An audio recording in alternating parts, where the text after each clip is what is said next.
Well, as we head into the new year, a new poll shows that the federal Liberals and Conservatives in a dead heat for voter support. According to the Liaison Tracking survey of 1,000 Canadians, Liberals gained 1% support to 39%, and the Conservatives are down 1% to 37% support. Despite the 2-point gap, the margin of error is just over 3%, which means the two parties are in a statistical tie. The federal NDP dropped 1 point to 11%. Prime Minister Mark Carney's approval rating was 56%.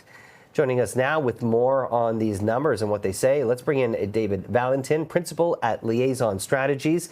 Thank you so much for joining us. David, let's talk about these numbers. From what we see, it's a statistical tie. Why do you think that's the case? Well, it's been an interesting time these last few weeks. Right now we're into holidays, so not a lot of movement. Last week we found the parties tied. This week the Liberals have a narrow lead, a 2-point lead, but Canadian elections are not won on the popular vote. We're always looking at the regional numbers, and it's very interesting, but this week actually the poll is worse for the Liberals than last week. Well, and why do you think that's the case? Well, we're looking at the numbers in Quebec. There's been a lot of movement in Quebec lately. The Bloc Québécois are now a very strong second. Liberals used to enjoy a 15-point lead in Quebec. It's now down to 4 points. Then when we look at British Columbia, the Liberals for the last few months have been leading in British Columbia by 3 or 4 or 5 or 7 points. Now it's the Conservatives who are ahead by 5.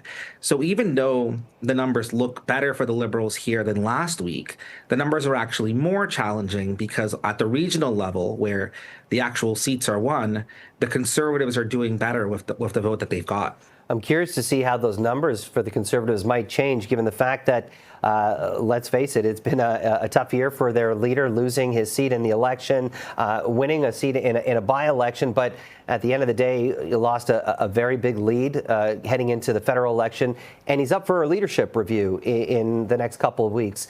What are your thoughts on that, and how do you think that could impact the numbers? Well, I think right now what we're seeing is Mr. Poilievre really trying to shore up his right flank, make sure that his members, his past candidates, his members of parliament are happy in anticipation of this review. And what you might see after the review is more of a turn towards, okay, I've won the review. Now let me go after the general population. Let me pivot a little bit to start casting towards where the swing voters are in those crucial markets here, the Greater Toronto Area, Greater Vancouver, Montreal to a certain extent, but more importantly, the suburbs all across southwestern Ontario. So we might see him change his tactics a little bit after the review.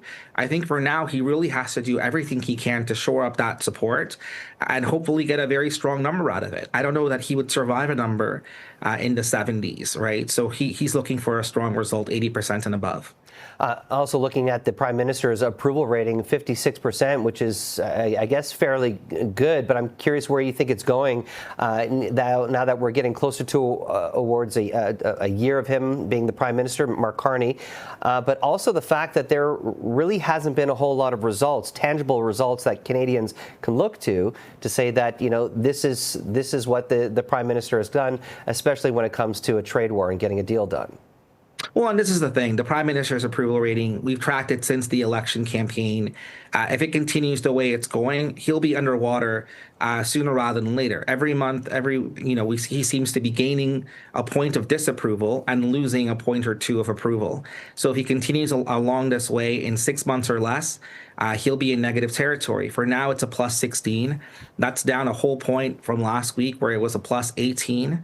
So, we're seeing a lot of movement. We're seeing, as we get to that 1-year anniversary, a lot of the patience that Canadians may have had for him, he's a new person, he's been in charge for less than a year, let's give him a chance. Those kind of attitudes are gonna stop, right? Because he's gonna hit that anniversary milestone. Now, that being said, for a lot of Canadians, they're not really judging the Prime Minister on his own. They're judging him against the alternatives. So they're going to be looking to see who the NDP elect as their leader list right now.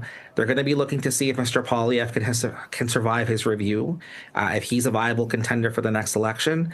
And they'll make their choices and their approvals based on all that information, right? It's not being made in a vacuum.